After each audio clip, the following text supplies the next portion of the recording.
So what is going on, guys? NateNumber93 here with another video, and I've been using this iPhone 12 Pro Max in this white variant since it actually came out, or when it was available to order, so it was earlier in November. And long story short, this thing is absolutely spectacular and I love everything about it, but I'm gonna return it. And this is why, guys. Let's get it going.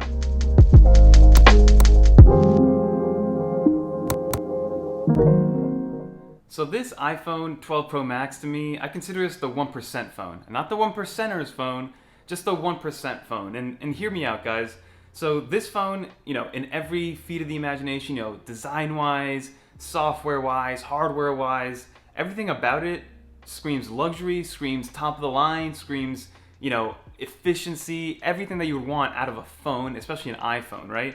So why would I return it? The biggest reason is because yes, it has a new design, it looks really pretty, and it feels very different in the hand, but essentially this phone is the same as last year, right? In my opinion, it's very, very similar to the phone from last year. I've been using the 11 Pro Max for over a year now, and compared to this guy, and I've been using this for about 2 weeks, maybe longer, it's the same thing. It's very hard for me to justify spending another $1,100 to upgrade from the previous generation, right? And I want to go over a few things as to why that is. So if you compare the iPhone 12 Pro Max to the lineup of this year, right? I want to see what makes this $300 or $400 more expensive than the 12 mini and the regular 12. The biggest reason is in materials, I think. The build quality and the material of this goes from aluminum to the stainless steel, and then also the only internal difference is the 2.5x telephoto camera, right? And in that, a lot of people don't use telephoto to begin with, especially in comparison to the 12.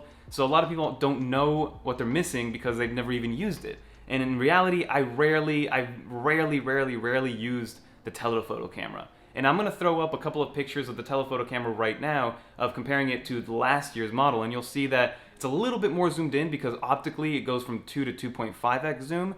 But other than that, the quality is very, very similar, guys. Like, look into both of these images and you'll see that it's very, very, very minute, if you can even tell the difference, right? It's just a little clearer at the end of the day with the telephoto, but that's the magic of it, right? You need to put both photos side by side in order to really understand that there is any sort of difference, right? So that's the big reason number one. From generation to generation, highest end phone from last year to highest end phone to this year, the only real difference to me is the design. So if this design is worth $1,100 to you, boom, go for it. Absolutely go for it. The design itself makes this phone worth buying. I love the design. Squared off edges, it's a little bit thicker, slabbier, heftier in the hand, but I like the design a lot, and if you guys want to spend the $1,100, boom, go for it. And then some other differences with the 12 Pro Max versus the 11 Pro Max.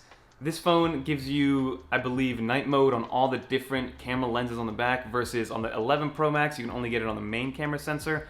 Which again, to me is totally fine. Most of the time when I'm using the camera, the iPhone camera, it's in this setting, it's well lit, I'm making videos, and if I'm just taking photos for memories, exactly, they're photos for my memories, not to share with the world, so they don't need to be perfect, right? That's the biggest thing. And at the end of the day, it's still gonna be much, much better than a lot of phones on the market, right? So having night mode on all the different camera lenses is not a huge deal for me because I don't take many wide angle photos and I don't take many telephoto photos. I mainly just stick with the main sensor. And then again, if you go to the design from last year, because that's the biggest comparison I'm making, I'm pretty much trying to tell you what you're getting for another $1,100 compared to the phone from last year, right? And for another $1,100, you're getting that new design. People will like the new design. They missed the iPhone 4 and 5 design from 7, 8, 9 years ago, so they wanted to go back to it. And yes, the design is different, right? The iPhone 11 Pro Max had the rounded sides, the rounded corners. It was honestly a little bit more comfortable in the hand to hold, but it was a little bit more slippery as well. The phone itself is a little bit smaller compared to the 12 Pro Max, which you can see, and then the camera hump on the back is actually a decent amount larger, which is something that I didn't think would be an actual difference. When I first opened the phone, if you guys saw that video, my reaction was that this camera sensor on the back just takes up a lot more real estate on the back as well, which, to each their own. Some people think it's too much, some people think, they've already gone with the 3 cameras on the one from last year, what's making it a little bit bigger, right? So from a design standpoint, yes, you're getting the new chamfered edges. It's a little easier to hold in terms of grippiness, but it is, the corners are there. So if you guys are used to MacBook Pros, it's a little bit more uncomfortable from, my experience. So most of the time I just slap a case on it, usually from Pitaka, but for now I'm just rocking it naked. So I didn't really want this to be a spec comparison or a visual differences comparison. I kind of just want to let you guys know my overall thoughts, right? My overall thoughts is that you're getting an iPhone, right? Like, this is a great device. In a vacuum, on its own, if you're looking at this phone, yes, this phone is worth $1,100 in my opinion. This is, perfect amount. Do I wish it was at 1,000 and then the 12 Pro was at 900? Sure. If this was just 1,000, even better. But for $1,100, it's worth it in a vacuum.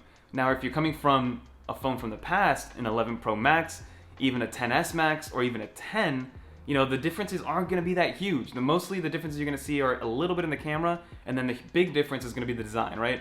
Apple's had the same design for about 4 years now at this point, from the iPhone 10 all the way through the 11 Pro Max. It's pretty much the identical design, minus the camera and the matte finish on the back, but it still had the rounded corners, it had the Face ID, it didn't feel different in the hand. Now it feels different in the hand, and if that's worth the $1,100, go for it. I think if people are coming from iPhone 8s, maybe the OG iPhone 10, it's a worthy upgrade, but if you have the 10s Max, the 11 Pro Max, then I cannot say that it's 100% worth it, because it's only, in my opinion, 1% better. The A13 and the A12 are just as fast, right? The day-to-day differences, you're not going to notice them. And even if you use your camera for professional work or for hobbies like I do, I'm using the 11 Pro Max camera right now, and if you guys saw the video from before, and the few videos from before, I was using this camera, and a lot of you can't tell the difference. I'm still running on 4K, 30 frames per second, and you guys just can't really tell the difference because the cameras are that good as long as the lighting is good, right? Your camera is only as good as its lighting, and these iPhones just have that software in the internals to make it that much better, even if you don't have that good lighting. But at the end of the day, I do, guys. So again, long story short, if you guys made it to the end of this video, leave a comment down below. Let me know what you guys think. I believe this is a worthy upgrade if you're coming from older models, if you're coming from the model from before or 2 generations before. Really think about it if you really need this thing, because again, I'm sending this one back because I don't need it, and I don't need to hold on to it for no reason. 11 Pro Max is a gorgeous phone, still works great, no hiccups. A13 is still zooming. The A14 is also zooming, but at the end of the day, how much better is it really, right? So that's going to do it for this video. Oh, and one more thing. There is one more hardware difference, the LiDAR scanner on the back, which is it's a cool thing to have, and I've demoed it to a couple people doing the social distancing thing, being able to tell people's heights, and portrait mode is pretty good, but portrait mode was already very good on the 11 Pro, and I can tell how far people are from me, 6 feet away. Like, I've never pulled it out in a actual setting where I'm like, hey, 6 feet away, are you exactly 6 feet away? Or, hey, let me measure your height. I haven't been in that situation yet, right? So that's the only other hardware difference that I almost forgot about right there, guys. But that's going to do for this video. Like I said, if you have an older generation, skip out on this one unless you're dying to have the new design.